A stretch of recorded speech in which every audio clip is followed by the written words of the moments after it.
Hindi na siya malungkot kasi natuli na siya. Yan, so ganap na po siya na Lalaki. lalaki. Lalaki na medyo lumiko. Hindi lalaki yan. Sabi mo nga, lalaki ako. Nalalalaki ako. Sabihin mo, Bert. Sige nga. Yun. Oh, hindi ka. Sige, ay, natatakot ka pala sabihin ng lalalaki ako. Lalaki ako. Lako, baka mga alam yung lalaki ka. Ayun po, stop po muna natin. So just heads up lamang po. Another throwback video mula sa YouTube channel ng Tekram Kids. I believe this was a vlog from June 2024. Kung saan nga po sobra akong natuwa dito dahil nga po parang first time ko po na nakapanood ng vlog nila kung saan nga po is nagbibiro si Luis kasi although nakikita naman natin si Luis na tumatawa sa ibang mga vlogs nila Tekram, pero hindi kasi siya yung kumbaga nagbibiro talaga sa vlog. So kumbaga nakikitawa lamang siya sa biro ng iba. For example, nagbibiro si Floyd, so tumatawa si Luis. Pero yung siya mismo yung nagbibiro is parang first time ko po nakapanood po nito kung saan nga po is binibiro nga po niya si Albert dahil nga po bagong tuli daw po ito. So akala ko talaga dati puro kaseryosohan lamang po yung alam ni Luis, pero marunong po pala siyang magbiro. So nakakatuwa lamang po na makapanood ng ganitong side nga po ng pagkatao ni Luis. Kaya nagpapasalamat tayo ng malaki dahil nga po na-captured or na-vlog ito ni Tekram. Siguro sa personal life nila, yung hindi sa vlog, siguro nagbibiro ito si Luis, especially kapag kasama niya yung mga kaibigan niya, yung mga close talaga niya, just like Albert. Pero minsan lamang talaga, or parang ito yung first time na nakapanood nga po ako ng vlog na nagbibiro nga po si Luis. So tara po, ipatuloy po natin ang panonood. Nag-aabol po kami nito ko Tekram ng oras. Dapat alas 2 nandun na tayo. Bali, galing po kami ng nito ko Tekram. Tuli po ni Kuya Albert. Masaya po ako dahil sabi niya hindi na nga daw po siya hindi na siya malungkot kasi natuli na siya. Yan, so ganap na po siya na Lalaki. lalaki. Lalaki na medyo lumiko. Hindi lalaki yan. Sabi mo nga, lalaki ako. Nalalalaki ako. Sabihin mo, Bert. Sige nga. Yun. Oh, hindi ka. Sige, ay, natatakot ka pala sabihin ng lalalaki ako. Lalaki ako. Lako, baka mga alam yung lalaki ka. Nasaan? Hindi siya kita na. Lalaki ko. Sige nga, isa pa nga. Sige nga pa tayo. Sige nga pa. Tay. Lakasan niyo nga pa. Nalalalaki ako. Ay, ikaw nga. Oh. Yan ang lalaki ako. Oh. Ikaw na. Hindi, iba mo kasi nalalaki yung babae po eh. Eh, para lang may twist. Iba naman yung O yung na lang. Lalaki ako. Lalaki ako. Lalaki ako. Bilog. Mas bilog yung kay Kuya Luis mo.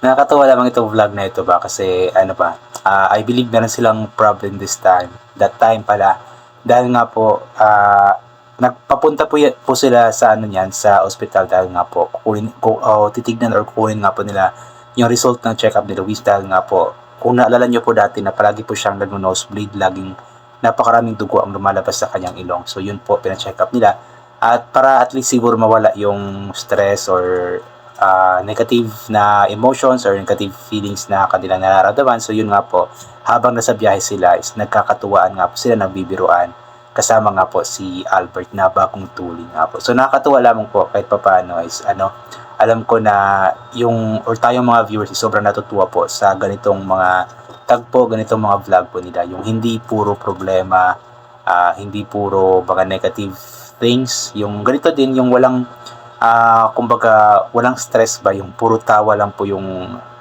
ginagawa nila sa vlog. So nakakatuwa lamang, especially for Luis, nakakatuwa na makita po siyang ganito, yung other side po niya. Yung alam naman po natin na napakaseryosong bata nitong si Luis, pero meron pa siyang side na ganito po, yung nagbibiro po siya. Isip ka. Tay, ano po ba yung magandang good vibes po? Ganda good vibes. Siguro tingnan natin patagalan ng tawa.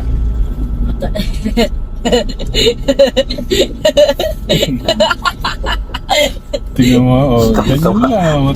Ako nga, natawa eh. Pero mahaba nga eh. Kumare, challenge, 1 minute, 1 minute tawa. Tay, dalawa kay Luis. Tay ko nga. Hirap na. Wala ko alam dyan eh. Rasang kita ha. Wala. Lang. Hindi ko po kaya tumawa ng walang ano? Yun nga yung ano doon. Okay. Yung Start. ay, wala po akong alam ng tao. Hindi, tatawa ka lang. Tatawanan mo lang yung mga ano natin. Hindi ko kaya tumawa.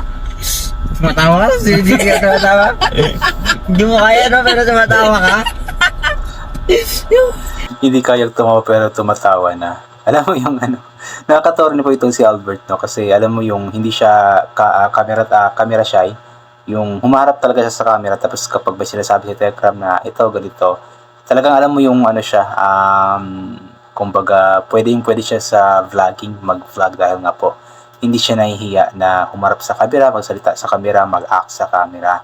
Kaya good vibes din po ang dala lagi ni Albert kapag nasa vlog talaga siya ni Tekram. But I believe sila Luis tsaka si Albert is sobrang close din po sa isa't isa at higit pa sa magkapatid din po ang turingan. Hindi ko kaya tumawa. Yun lang po.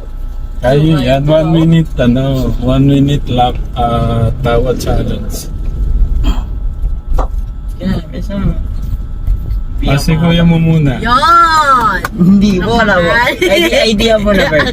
Oh, 1 minuto ka muna. Yan, hindi marunong Ay, testing Hindi, ko nga ano po si yan, tatay. Sige nga po tatawa. tayo. Ako? Apo. si Tatay.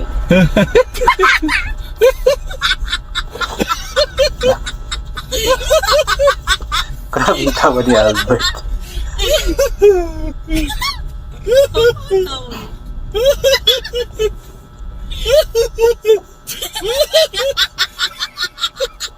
Baka sabi nila, baliw na ako. Yung tawa ni Albert, grabe yung tawa ni Albert. Walang tigil yung tawa. Napakahirap po kasi tumawa ng yung pilit na tawa ba, yung walang dahilan na tumatawa ka, napakahirap po nun. Pero si Albert, tawang-tawa po siya sa ginagawa. Yung pilit na pagtawa ni Tekram, tawang-tawa siya. Si Albert. Iba yung tawa niya, walang putol. Parang Kadina de Amor. Ang hirap pa din. Ang hirap pa tawarin yung mga Wala pang 1 minute yun, di ba? Oo.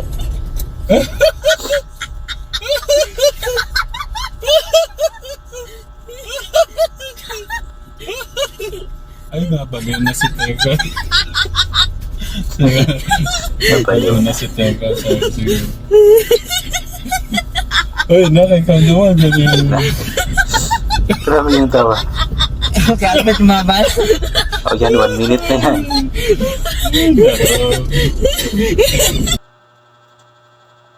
So yun po. Ayun, nakakatuwa lamang po. Isa po yata ito sa pinaka nakakatuwang vlog na napanood po ko po sa vlog nila Tekram tsaka ni Luis kasama si Albert. Tawang-tawa eh. Iba pala tumawa to si Albert, walang putol.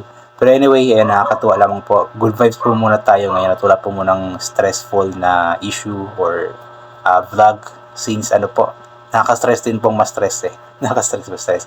So anyway, hanggang dito na lamang po muna ito. God bless po and bye for now po.